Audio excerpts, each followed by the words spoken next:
What's going on, guys? Hope you guys are doing well. So on this Humans at Game, I got a chance to sit down with Baba from Senegal. Baba is one of the thought leaders within the esports space. So it was a really good opportunity for me to sit down with him and get his take on the sustainability of esports as a career, as a business. Yeah, we had a bit of a long conversation, but unfortunately, my camera didn't capture the whole conversation. I ran out of storage.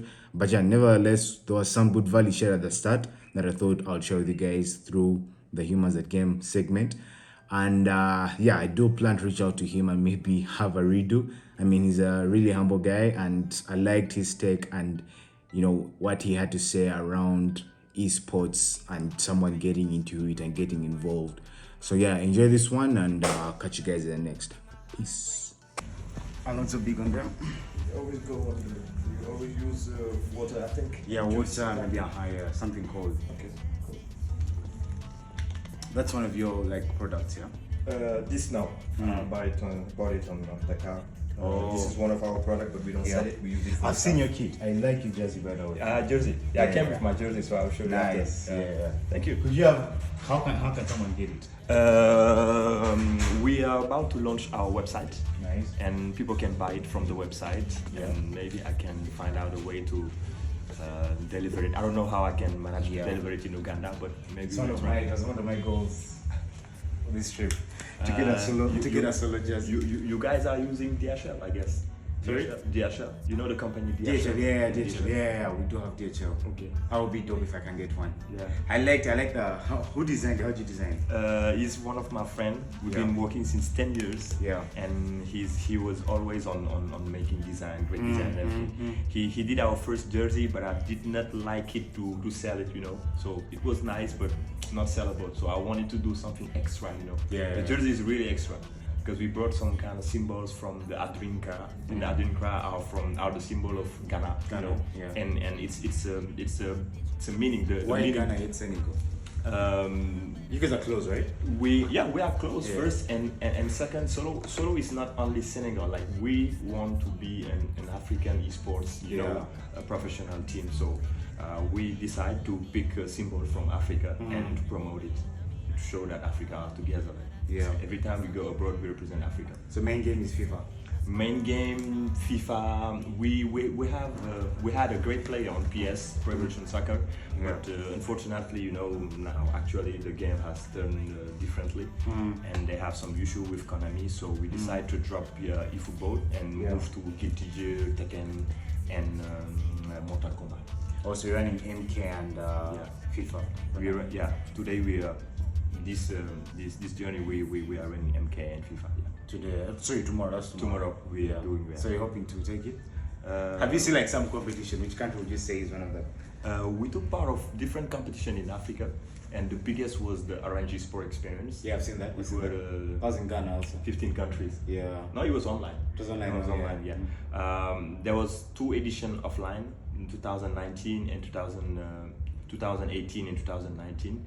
And due to the COVID-19, they turned it online on the 2021 edition, and we won it on FIFA. We won it also on eFootball, and we finished third on League of Legends. We have a team on League of Legends, but they are not living in Dakar. They live in France, in different countries. So they're not local players? They're not local players, yeah. Okay, nice. So we sign them, but we don't pay them like monthly. Yeah, you just call them on when needed. Exactly. That's a strategy. That's a good strategy. So we allow them to do everything. We send them jersey and everything. We do promotion for them, but we don't pay them. So do they play for other teams? Yeah. They can play for other teams. They can get their contract. They can walk. They can do whatever they want. They have no restriction apart from playing for our teams when needed. About winning in Africa. Exactly. And when they won cash prize, they take 50%. And they take 60%, and we take the rest. Yeah. Okay, not bad, because that's how I've also been looking at it. We're not at that level of restricting and having a player in full time. Okay. Yeah, I've also tried to borrow a bit of concept from the future for us getting to Call of Duty esports. I know that we may not necessarily have the infrastructure to have a whole squad to ourselves like full time. Right now, we still need to give, and not just a monetary factor, but I feel like players need enough room to explore more. Exactly. It's something I've tried, like for example, the Call of Duty mobile team I've been having. They've had a bit of freedom in terms of you know, or you can be signed to any other team when time comes in, come up there for us. It does affect the brand in a way.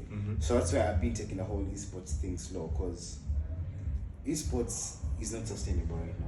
Exactly. We I don't all know. agree about that. Yeah, I don't know, but you know, if people would agree with me when I tell you. I don't know why. I think in different countries, if you take the example of Europe, they have major competition. That's different. United States is different. Asia is different because they have people and everything. But in Africa, why esports is not sustainable yet is because of the infrastructure first, because of the fact that the requirements are not here, you know, so you have to buy console, you have to use your money to buy a lot of things, and you have to look for competitions, and most of the competitions, the cash prize are not too big, you know, they're not enough to maintain the player, to make them only do esports, you know. So we need different strategies, and maybe one of our first strategies that works was the fact that in solo esports we have a cyber game, you know. So we have consoles, we have PC gaming and everything, and every day all the people can come, pay and play. You know, so this is the money we can use it to pay our charges, you know, and do the travels and everything.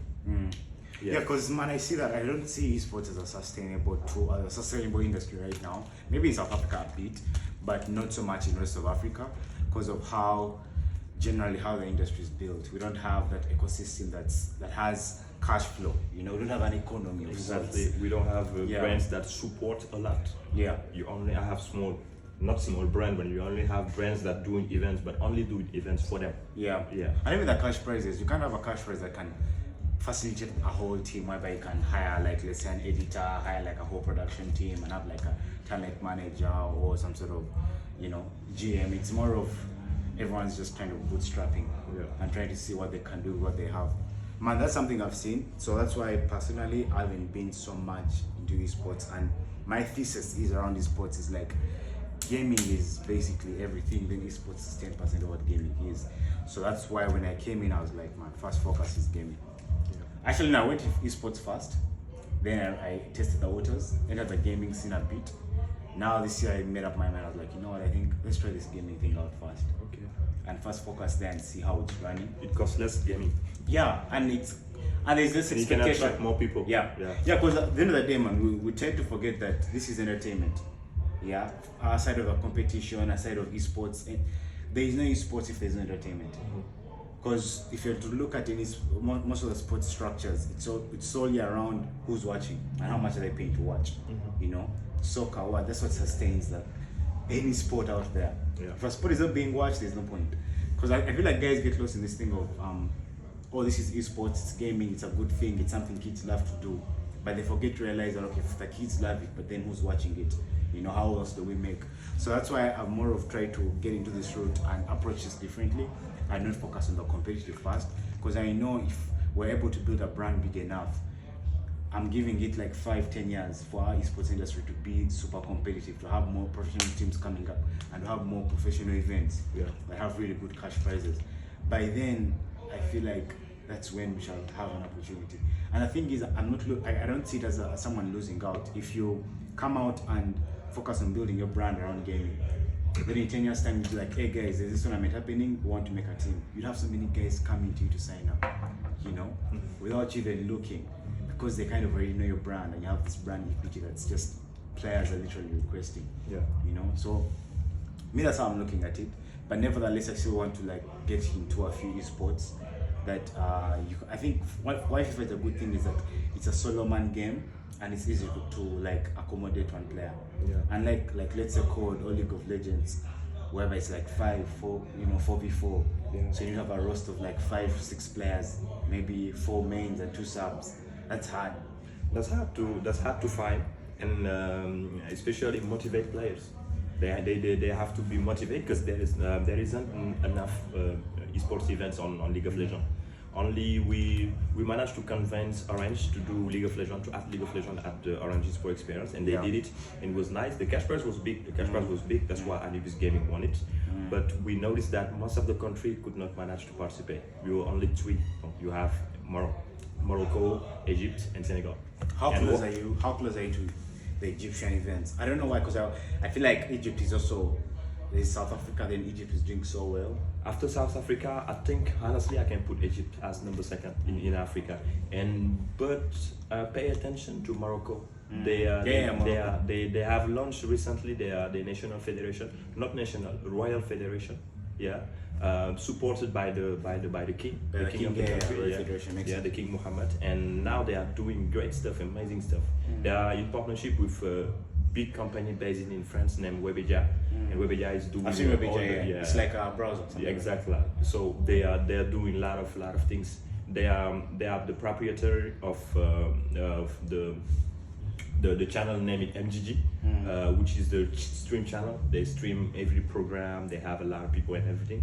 They have an events agency, so they can host the events and brings a lot of people and everything. They can do communication too, and they have a team. They have an esports team. So it's a big company. Like, how is viewership, let's say, in Senegal? Oh, Senegal. How is the viewership? The viewership, honestly, if you need more, if you want to attract, or if you want to attract more people in the esports event, I mean, we are obligated to. It's mandatory to do FIFA. When you do FIFA, you have more than 100 players watching, 100 people watching. But it's not. You can have more than 100 people. One time we managed to do a competition on.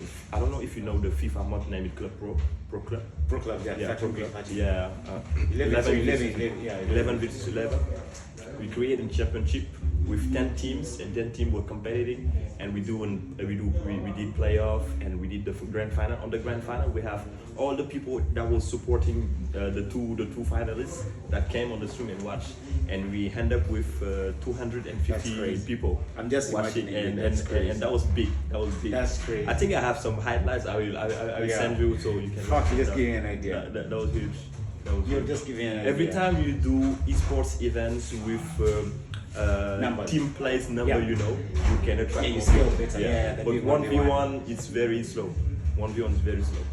That's why when you look at Europeans, people, their strategies is to do only big events on Counter-Strike, League of Legends, because they know that they have fan base, and fan base is really important. My problem is, how can we manage to build fan base in Africa? Do we have people that support? Not only watching, because watching is good, but supporting in our way. They are ready to buy jersey, they are ready to buy a t-shirt, they are ready to pay to come to an event. This is how you did. We need to build this, and once we build this, we can have all the rest, because having players, organizing competition, all these things you can do. I feel like this is how you do it, man. You build brand. You build brand and build community. Yeah. Someone will be like, I'm not coming there because of the event. I'm paying them because Solo is there. That's what you have to do. It's not about like, there's this massive event and you have to advertise it. No. Exactly. If you look at, for example, Call of Duty, if I follow, because COD is my space. But if you look at Call of Duty, there's one of the, I think the most prominent team out there. It's called Optic. Optic Gaming. Yeah. Now, guys come through because of Optic, not because of the Call of Duty League. And what about 100 Chiefs? 100 Thieves, they do have, but then what Optic has, 100 Thieves has like at a 60% rate. Okay. Optic's at 100. Okay. How do you put like at 50 for 100 Thieves? Okay. Because Optic has grown depth in terms of brand. Oh.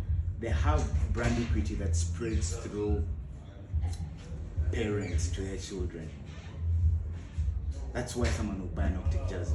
That's great. They won't buy an Optic jersey because they love Call of Duty or because they love Call of Duty League. It's about the brand. It's about the brand, yeah. So that's how you fix it. They're bringing, they are bringing the top of mind of the brand. So everybody is, when you are going to something, you are going because of the brand. So that's how, that answers your question of how do we get people invested in this? Yeah, by counting on stakeholders to grow big enough brands, big enough teams that can attract that.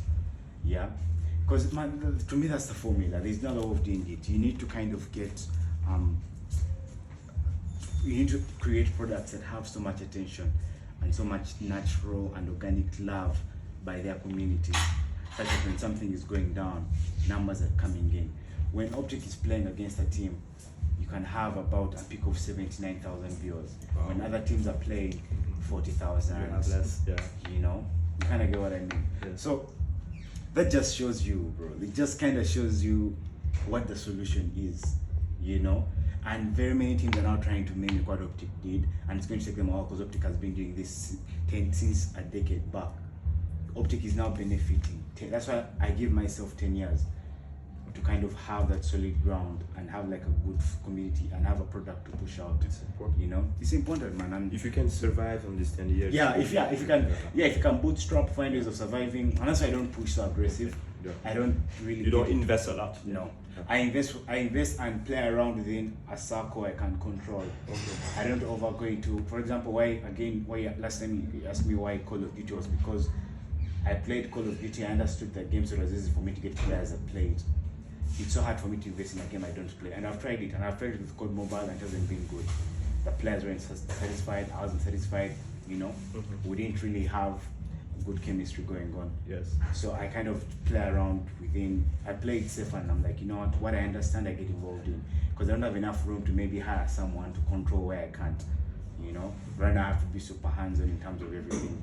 So that's why I kind of take it slow and focus a lot on, you know what I can control. And when I found code, to me, when I look at code, I'm like, code can be Super Mario. Yeah.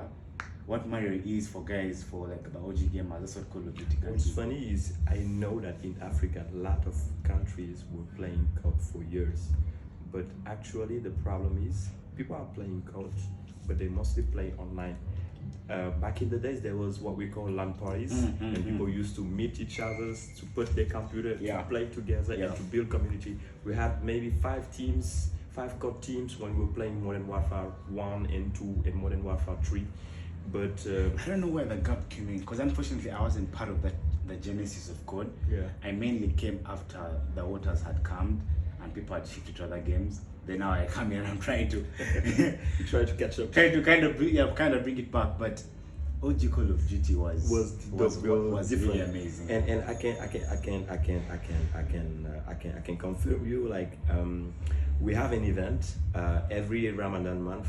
We have an event called Ndogu Gaming. Ndogu is like when you are cutting your fast, when you're fasting all the day and you're cutting your fast, the moment that you're cutting your fast, you are allowed to eat and everything. So we host the event. We invite all the people that are fasting or not, if they want, if they are not other religions, they came and we play. And when we play, we put COD Modern Warfare 2. Because everybody loves Modern Warfare 2 because of the stories behind, soap price, all the story behind. Yeah. And we decide to host the people. We put a long table, we put the PC, and we start playing as a LAN. And always it's dope. It's always dope. It's always good memories, and people are always loving it. And they came especially for that. Not for FIFA, for every only game. They only came for COD. And even the young people that were playing that are playing the recent COD, they want to see why people keep talking about all these old COD, why they are so good. And when they start playing, they realize that that's the vibes. The vibes is different, Yeah. I think where COD went wrong was when it went super high end in terms of hardware required to play the game. Right now it's so expensive to be like a daily Call of Duty player. There's a lot you have to invest. Back in the days, people were hacking the game, so that's the reason why most of the people were playing. And now it's hard. It's hard to do it. And even if you do, you don't like it because you only play the story mode. Yeah, you cannot play the multiplayer. Because multiplayer has so many updates. It's different. Yeah. If you have to be, if you want to be good at the game, you have to play multiplayer game. Multiplayer one. I think I now see where it fell off. It fell off when that happened. When this modern day Call of Duty era started. Exactly. When they start running at the walls, when they start shooting at the robots, I don't know. I mean, Infinite Warfare was maybe the turning point. Was the point that people were saying, nah, it's enough. We want the old code. And maybe that's the reason why they realized that they have to do some remake. And that's the reason why they do remake of Modern Warfare. And they are planning to do. Because I remember guys played. I came in. I started this doing Modern Warfare. Oh, that year was fine. That was 2019, I think. Modern Warfare was really. You could see East Africa alone. We had so many teams in. We have so many games. Scrims were big. The servers were active. But now, man, you can find like 1 in 10 people playing, you know? Yeah. 1 in 10 people playing. But I feel like maybe with, because this year there's a turnover, they're coming out with Modern Warfare 2. Yes, it can be I hope, yeah. great year for them. Because Man, I don't know about Vanguard. Vanguard was supposed to be Vanguard, good, but I don't know it just didn't work out because there's a lot that was happening internally. Generally, man, the whole organization. maybe people don't like the old weapon also. Man, just really, I can't. It's not like one reason. There can be like 10,000 reasons why Vanguard didn't work out. It may not even just be because of the game. There's so many other reasons that the company itself is facing, and the whole structure, and a transition from it being purchased by Microsoft. Like there was so much internal drama going on, the lawsuits and everything, the studio walkouts. So it was in a bad state. But I feel like after the Microsoft purchase, we may see a bit of hope. And now they're not going to do annual releases, so Modern Warfare 2 will take us through this year and next year. So yeah, they do have enough time now to develop better games, I would say. Yeah. So that's something you can hope for, hopefully. And with the help of Microsoft, since Microsoft has bought Activision, yeah, maybe some they, changes. yeah. Do you see it becoming something that people do more?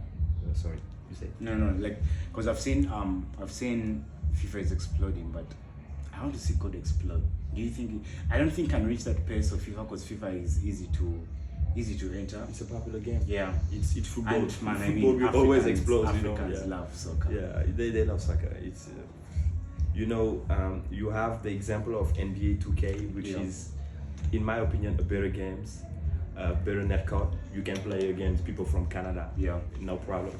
But there is no challenge. People are not really attracted. People only play NBA when they are tired or they don't want to play FIFA no more because they play a lot of games. They lost a lot of games. They are frustrated. They want to play basketball to change the sports. But they don't put it as game number one, So they only focus on FIFA and maybe the next UFL game, the next football game that will come short, or maybe eFootball if they come back. It's different. I think you cannot fight against football because it's popular. It's soccer. It's soccer, It's soccer, and everyone in Africa is big on But soccer. I think Call of Duty, there is a chance if they manage to fix all the online servers to allow maybe people from different countries in Africa to play and because of ping, the lowest ping we play on is like 66. Yeah. And then you have some guys in South Africa playing like on 15 and 12, so it's a bit hard. So ping. And it's actually tougher for guys in when you're playing Warzone, how much do you have? 60 ping, 60, 70. I think you guys have a good network. I would say it's the best ping because it fluctuates a lot. I can be on 90 sometimes, it depends really. Okay. And the days I use like a VPN, so it kind of helps me and cut. But the reality is the only servers we have here are South African. So whoever is East Africa below, everyone's connected to the South African server. Okay. So I didn't know that South Africa has a... Yeah, South Africa's a code server. So that ping is really good. Oh, that's cool. They get like... They are doing events on Call of Duty? I've never seen that. They're doing events. Yeah, we have there's a player we're going to sign this year who's currently playing in the South African League, and he's making a name for himself down south. So yeah, good space, good industry. I would want to visit SA, I think, next year. Yeah, you have to. Yeah. It's good. Because they're big on code, and I'm also big on code, and it's something I want to kind of bring back in the rest of Africa and have more teams participating. Because, man, Call of Duty is an OG game. It's an OG game. I love Call of Duty, but now I'm more focused on different games. Yeah. Personally, play Overwatch. I love Overwatch. But Overwatch, you can play on Europe server and have a good latency. And you can play against everybody. We managed to play against a team from Kenya. And it was a really good game. And the latency was really good. Yeah. But unfortunately, it's a game that, just like League of Legends, doesn't attract a lot of people. Yeah. Especially the people that living in the east, the west, and the south. Africa is a big continent, and we all have like different markets, so it's hard to sell a product to multiple countries. Yes. It takes a lot of time. But it's something I want to do, like with this strategy I call divide and conquer, whereby I'm trying to just pick various personalities from various countries. Okay. maybe one or two. Because man, we're so spread out and we all speak. Now, like for example, French is your first language. Yeah. Some of the posts you guys put on Twitter, I can't interpret, to be honest. Oh, you cannot press the translate. I know it's there. Sometimes I don't know if it's even there. Because I know it's there, but I've never like given it time to really press it. But I know it's there. It's happened to me to ask to our community manager to put it in English, because I know that sometimes I want to inform all the communities, and I know that there's a lot of English community that want to see our post, that want to know what are we doing. But unfortunately, you know, the franchise can come and say to us, yeah, turn it in French. Yeah, we are a French country, you know, so it's different. Now you see that alone, by the way, that alone segments the market. You know, so it's hard for maybe people in East Africa to keep up with solo because of now that language barrier. Yeah. And I feel like we talk so many issues around internet, around latency, around publishers not recognizing us, but even internally, man, we still need to understand our market and how best we can communicate to other markets, because we don't have a solution for that, to be honest. If you're broadcasting a solo FIFA match and I tune into your YouTube and the commentators are speaking French, I'm off. Yes, that's right. 100%. That's right. And everyone in the comment section is That's right. typing French. Yeah, typing French, yeah.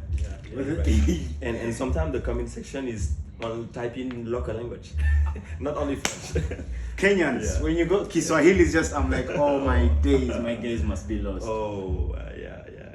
So to me, man, those are like. So maybe we have just to host an event and maybe try to turn it on French and English, you know. I mean, yeah, anything. It can be French commentaries and English commentaries. We need to, I think as like stakeholders, we need to appreciate the fact that, yeah, we all have different markets. So if I'm trying to expand my reach, I need to make sure I'm catering for all markets, which is hard because it involves a lot, by the way. Having an English, it's difficult. I mean, most sports channels after 10 years when they got other speaking commentators, you know, or maybe they used to get a Portuguese broadcaster, so it's a bit challenging. But those are some of the things we need to focus on, aside like publishers and all that, because to me, publishers will come here, but if we don't have a collective of an audience, it gets hard. So, but anyway, I think those are fixes that will come with time. I think we find solutions. Yeah, but, the solutions will come like. Personally, I don't watch French stream, to be honest, because I don't like them. Like, I don't like the way that they are doing streaming. Yeah. I think English stream are so far better, more funny, and you can learn a lot. Yeah. So I'm from a French country. I'm keep learning English every day. So I need to speak with English people. I need to watch and listen to English people. You know. So Senegal was what? How's your build been? We are mainly speaking French, to be honest, and after that we speak a local language called Wolof. And from now people are start speaking English a lot. English, yeah. Because of different companies, Microsoft, Google. Sometimes they can have some industry there and some events also. So they bring back some different people and the people start speaking English. So it may be interesting. You have also the US embassies that are doing a lot of events. They are interested in a lot of things. So they are hosting events for entrepreneurs and try to help some young startup to develop. And that's the reason why people start speaking English. And also, if you are a startup and you want to do fundraising and everything, you have to do your speech in English. It's important. Yeah. So you're full-time solo, right? Full-time solo since 2 years. 2 years in. Since 2 years, yeah. That's hard. How do you sustain? I'm paid by we have a subvention. We have a finance that has been given to us by the French embassies. Also, you have a fund. Yeah, the fund. Okay. That was the fund that helped us to build all the team. So we have local, we pay the local and everything, and we are doing events. Like I said, we have a cyber game, so a space where people can pay come and play. And we are doing trainees too. We are doing trainees on esports, esports activities, on gaming activities too. So all this kind of stuff help us get money. By the way, guys, if you're interested in catching my entire trip to Lagos and just seeing a bit of what transpired, do watch the humble setup that we put out this week on Thursday. Yeah, I should be able to give you guys like a whole rundown and everything. But thank you for watching this episode. Shout outs to Gemma, shout outs to Baba for coming through, and we'll go again soon. See you.